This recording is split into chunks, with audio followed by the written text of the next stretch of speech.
Petroleum એક કે બીજા સ્વરૂપે પ્રાચીન કાળથી વપરાતું આવ્યું છે. પેટ્રોલિયમ એટલે કે ખનિજ તેલ પ્રાકૃતિક રૂપે ધરતીમાંથી મળી આવે છે.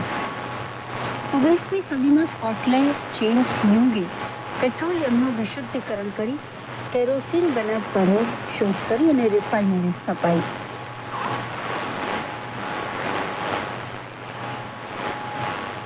આજના તેલ કુવા જેવા કુવા બનાવવાની શરૂઆત 1859માં એડવિન ડ્રેકે પેન્સિલ્વેનિયામાં કરી. આ ગાળામાં પોલેન્ડ, રોમાનિયા અને રશિયામાં પણ તેલ કુવાઓ બન્યા. 1960ના દાયકા સુધી અમેરિકા વિશ્વમાં સૌથી વધુ તેલ ઉત્પન્ન કરતો હતો. ત્યારબાદ આ સ્થાન સાઉદી અરેબિયાએ લીધું.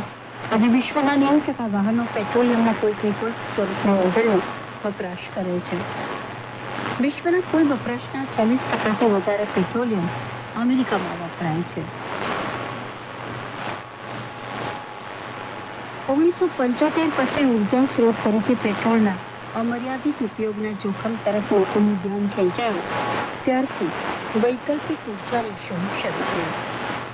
શ્રોતા મિત્રો, આ હતો કાર્યક્રમ વર્તમાનમાં રહેલ. સંપાદન અને રચના મૈત્રેય મહેતા, લેખન સુશ્રી અરુણ દેસાઈ.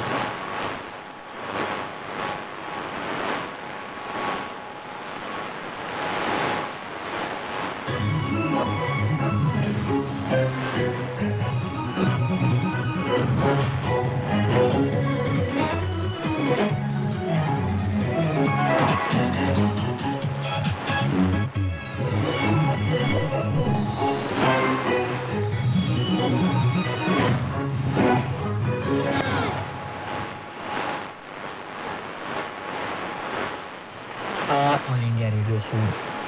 સમય ભારતીય સમય પ્રમાણે અત્યારે રાત્રિના 9:05 થઈ છે. હવે પ્રસ્તુત છે